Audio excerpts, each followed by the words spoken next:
ముఖ్యంగా ఈరోజు PC Ghosh commission ముందు కేసీఆర్ గారు ఇంతకుముందు కూడా గత వారం రోజులుగా చాలామంది ఆఫీసర్లను నాయకులను కాళేశ్వరం ప్రాజెక్టుకు సంబంధించినటువంటి అంశాలపై కాళేశ్వరం మేడిగడ్డ బ్యారేజ్ కూలిపోయిన తర్వాత జరిగిన సంఘటనలు, అంతకుముందు బీఆర్ఎస్ ప్రభుత్వం తీసుకున్నటువంటి ప్రాజెక్ట్ రీడిజైన్ల మీద నిర్ణయాల మీద ఈరోజు ఘోష్ కమిషన్ ముందు హాజరు కావాల్సినటువంటి పరిస్థితి, దౌర్భాగ్య పరిస్థితి గత ప్రభుత్వంలో బీఆర్ఎస్ పాలనలో జరిగిన అవకతవకల వల్ల జరిగింది. అందరూ కూడా ఓపెన్ కోర్ట్ అంటే అందరి ముందే వాంగ్మూలము, అందరి ముందే చర్చలు చేసిరు. మరి కేసీఆర్ గారికి ఏ తప్పు చేయని కేసీఆర్ గారు 1-1 ఎందుకు అడిగిర్రో కమిషన్ ముందు 1-1 మాట్లాడతాను నేను. అందరినీ బయటికి పంపించాల్సిన అవసరం ఎందుకు వచ్చిందో మరి కేసీఆర్ గారే చెప్పాలి. ఎందుకంటే ఏ తప్పు చేయని కేసీఆర్ గారు 10 సంవత్సరాల బ్రహ్మాండమైన పాలన, వాళ్ళ కొడుకు కేటీఆర్ గారు ఇందాకనే బయటకు వచ్చి ఆ నడి రోడ్డు మీద తండ్రిని కమిషన్ ముందు హాజరు కావడాన్ని జీర్ణించుకోలేక పిచ్చి కుక్కలాగా మెయిన్ రోడ్డు మీద మెరుగుతుండు. ఈ ప్రభుత్వానికి ఏ కుట్ర చేయాల్సిన అవసరం లేదు. తెలంగాణ ఇచ్చిందే కాంగ్రెస్ పార్టీ, బంగారు తెలంగాణ దిశగా తెలంగాణ ఉండాలి అన్న ఆలోచనతో కాంగ్రెస్ పార్టీ ఆ రోజు అధికారం ఎవరికి ఇచ్చినా ప్రజలు వాళ్ళైనా మంచి పాలన అందించాలన్న ఉద్దేశంలోనే కాంగ్రెస్ పార్టీ అనుకుంది. కానీ అప్పుల పాలు చేయడమే కాకుండా కాళేశ్వరం ప్రాజెక్టు గురించి, కాళేశ్వరం ప్రాజెక్టు కట్టి ప్రజలకు వాస్తవంగా 48 లక్షల ఎకరాలకు నీళ్లు అందించే విధంగా వాళ్ళు కనుక చేసి ఉంటే మాకు పెద్ద దాని మీద ఆలోచించాల్సిన అవసరమే లేదు. ఎందుకంటే మంచి కార్యక్రమం చేస్తే తెలంగాణ ఇచ్చిందే నీళ్లు, నిధులు, నియామకాల నినాదంతో ఇచ్చినాం. కాంగ్రెస్ పార్టీ ఒక అనుకూలమైన పార్టీ, పేదలకు కానీ దేశ ప్రజలకు కానీ కులాలకు మతాలకు అతీతంగా, వ్యాపారాలకు అతీతంగా ఎక్కువ రైతు ప్రభుత్వం అనేది కాంగ్రెస్ పార్టీ ప్రభుత్వం. రైతులకు మంచి జరుగుతుందంటే కాంగ్రెస్ పార్టీ ఎప్పుడు మాట్లాడదు. మరి ఈరోజు కేటీఆర్ గారు బయటకు వచ్చి రేవంత్ రెడ్డి గారి గురించి మాట్లాడుతూ వాళ్ళ తండ్రి ఏమో ఘోష్ కమిటీ ముందు నేను ఒక్కనే ఏకపాత్రాభినయం చేస్తా, నేను అందరి ముందు ఉంటే చెయ్యి అన్నాడు. మరి ఎందుకు చేయన్నాడో ఆయనే చెప్పాలి. మరి ఏం చేయనప్పుడు దేశ ప్రజల ముందే వచ్చి కాళేశ్వరం ప్రాజెక్టు రీడిజైన్లు ఎట్లా చేసిర్రు, క్యాబినెట్ ఆమోదం ఎట్లొచ్చింది, రీడిజైన్లు చేసినప్పుడు అంచనాలు ఎట్లా పెరిగినాయి, దాని ఖర్చు అంచనాలు ఎట్లా పెరిగినాయి, ఎందుకు పెరిగినాయి అనేది ఒక చర్చ చేసి ఈ మేడిగడ్డ దగ్గర కూలిన దానికి మాకు ఏం సంబంధం లేదని చెప్పాల్సిన అవసరం ఉండే. మరి ఆయన 1-1 మాట్లాడాల్సిన అవసరం ఎందుకు వచ్చిందో. మరి కేటీఆర్ గారు వచ్చి మళ్ళీ అదే పిచ్చి మాటలు మాట్లాడుతుండు. ఆ 2-3 కూలినాయి, చాలా మంచి ప్రాజెక్ట్ కట్టిండు. మా నాయన కట్టిన ప్రాజెక్ట్ కనుక చైనాలో కట్టి ఉంటే అత్యున్నతమైన అవార్డు వచ్చేదట. అరే నాయన, చైనాలో కట్టి ఉంటే, చైనాలో మీకు కమ్యూనిజం గురించి ఈయన తక్కువ సబ్జెక్ట్ ఉన్నట్టుంది. చైనాలో కనుక కేసీఆర్ గారు ఇదే ప్రాజెక్ట్ కట్టి ఉంటే కేసీఆర్ గారిని ఈరోజు ఉరిదీసేవాళ్ళు. ఈ స్కామ్ కనుక చైనాలో జరుగుంటే అవార్డు వచ్చేది పక్కన పెట్టు. 30,000 కోట్లు కావాల్సిన దానికి 1,00,000 చిల్లర కోట్లు దాని అంచనాలు పెంచి దాంట్లో మీ ఇష్టం ఉన్నట్టు నువ్వే డిజైన్లు గీసి, నువ్వే ఇంజనీర్ అయ్యి, నువ్వే మోక్షగుండ విశ్వేశ్వరయ్య అవతారం ఎత్తి నువ్వు ప్రాజెక్టుల డిజైన్లు గీస్తే ఈరోజు ప్రాజెక్ట్ కూలిపోయిన విషయం కనుక చైనాలో కనుక ఇట్లాంటి కమిషన్ వేస్తే 2 రోజులలో తీసుకొని ఊరేస్తారు. మరి మీ నాయనకు అత్యున్నత అవార్డు ఏ దేశంలో ఇస్తారో మాకు తెలవాలి. ఇకపోతే వీళ్ళ పాలన, కాంగ్రెస్ పాలన 1 సంవత్సరంన్నర పాలన గురించి కేటీఆర్ గారు దుమ్మెత్తిపోస్తుంది. హామీలు నెరవేర్స్తలేమంటాడు. హామీలు నెరవేర్చకపోతే నిన్న మొన్న ఐకేపీ సెంటర్లల్లో మీ హయాం కంటే 2 అంతలు ఎక్కువ ఇవాళ ఒడ్లు కొనడం జరిగింది. అంటే పాలన జరుగుతలేదనా? నీ హయాంలో ఏ రోజు సన్నబియ్యం దింపిలే, మరి ఈ హయాంలో సన్నబియ్యం దింపిస్తున్నాం. పాలన జరిగినట్టు కాదా?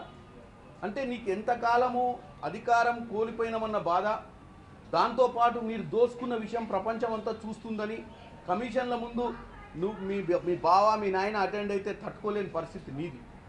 ఇదే కాకుండా ఈరోజు రాష్ట్ర ప్రజలను తప్పుదో పట్టించనికే మీ ఇంట్లో మీరు పంచాయతీలు పెట్టుకున్నట్టు డ్రామా.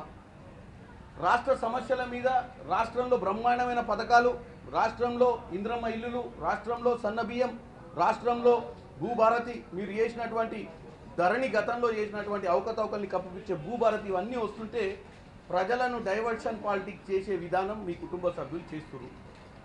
నేను ఒక్కటే చెప్తున్నా, ఇదే గోదావరి బేసిన్ మీద అత్యున్నతమైనటువంటి మీ నాయన కేసీఆర్ గారు 10 ఏళ్ళు పరిపాలించినప్పుడు కట్టిన ప్రాజెక్ట్ కూలిపోయింది.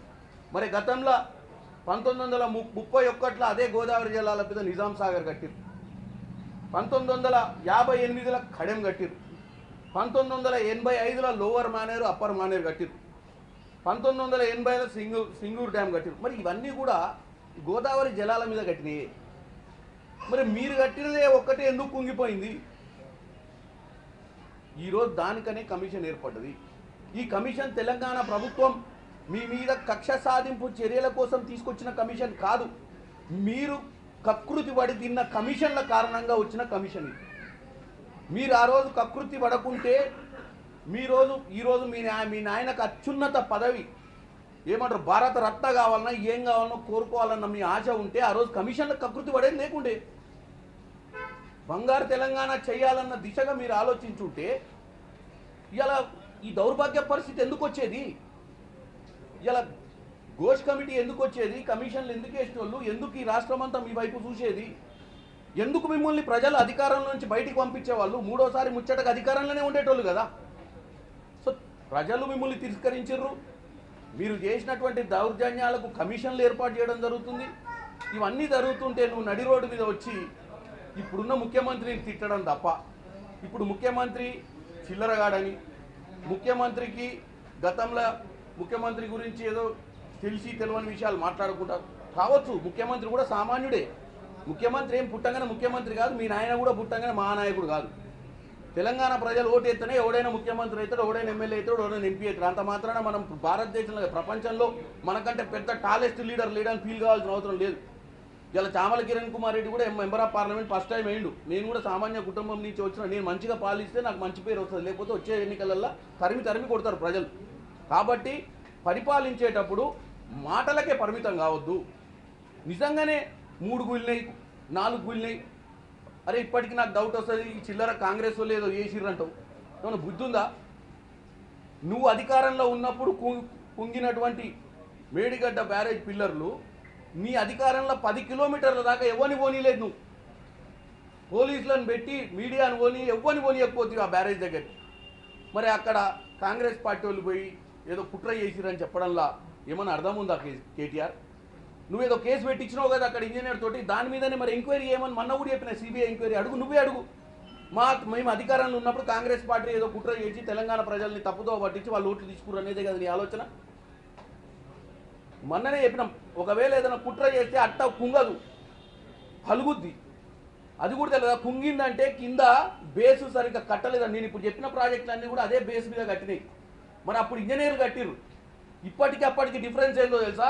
ఇప్పుడు మీ అయ్యే ఇంజనీర్ కావడం వల్లనే వచ్చినటువంటి ఆపద ఇది. ఆయన కనుక నిజంగానే ఇంజనీర్లను నమ్ముంటే ఈ అంచనాలు వేరే కావు. ఆ కింద ఫైల్స్ వేయాలన్నా ఏమేయాలి, బిల్లర్లు వేయాలన్నా ఏమేయాలన్నా వాళ్ళు వేసేటోళ్ళు. గొప్పగా చెప్తున్నాం. చైనాలో 18 ఏళ్ళు అయింది ఒక ప్రాజెక్ట్ కట్టాలంటే మా అయ్య 4 ఏళ్ళలో కట్టినాను. అదే ఈ కర్మ. తొందర కట్టాలి, కమిషన్లు దండుకోవాలన్న పిచ్చి ఆలోచనతో ఈ ప్రాజెక్టు మునిగిపోయింది. అదే చైనా వాళ్ళు అంత టెక్నాలజీ ఉన్నోడే 18 ఏళ్ళు అయింది అంటున్నావు ఒక లిఫ్ట్ ఇరిగేషన్ కట్టడానికి. మరి మనకెందుకు 4 ఏళ్ళలో కట్టాలన్న పిచ్చి ఆలోచన వచ్చింది? ఎందుకు ప్రజల సొమ్ము దౌర్భాగ్యంగా ఖర్చు పెట్టాల్సిన పరిస్థితి వచ్చింది? ఇలా 8 లక్షల కోట్లు తెలంగాణకు ఎందుకు అప్పు కావాల్సి వచ్చిందని ఈ తొందరపాటు.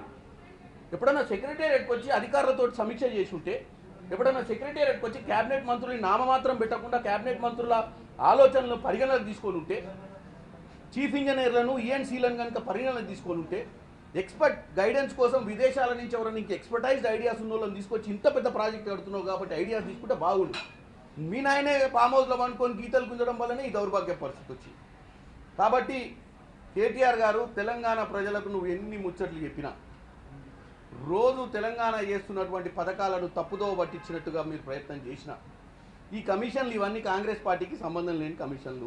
అది రాష్ట్రంలో ప్రభుత్వానికి సంబంధం లేదు. మీరు కమిషన్లు దండుకున్నందుకే కమిషన్లు వచ్చినాయి. కమిషన్ల ముందు ఆధార్ కావాల్సి వస్తుంది. ఇక చివరిది మళ్ళీ మొదటి ప్రశ్ననే, మీ నాయన ఎందుకు ఓపెన్ కోర్టుకు ఒప్పుకోలేదు? ఒక్కడే మాట్లాడాలన్న ఆలోచన ఎందుకు వచ్చింది?